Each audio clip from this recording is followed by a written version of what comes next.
Alright, alright. Nandito na tayo. Ang check natin unang-una, ito, para malaman nyo ano check natin sa kotse. So, pagdating ko sa kotse, titignan ko agad yung bumper. Kung naka-align ba siya o hindi. Ito, like ito, saktong-sakto yung bumper sa hindi siya nabangga. Makikita mo naman, tingnan mo, very, halos perfect yung alignment. Check kung flooding. So, flashlight. Kapag may nakita kang mga rust, putek, yon, most likely flooded yon. And then may panel dito. Halika, Jerwin, ito sa likod. Pakita natin sa kanila. Pwede mo rin tanggalin ito eh. Clip-on lang naman ito. Magpapaalam ka muna. So ito, linis oh. Kita nyo? Palinis. So, isabihin, hindi siya flooded.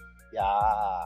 Let's just check the hood and mga bintana. Everything works well. This is a Toyota. So, very, very sturdy car. And this is the G, the top-of-the-line variant ng Vios. 1.5 ito, hindi ito yung 2.0 na regular.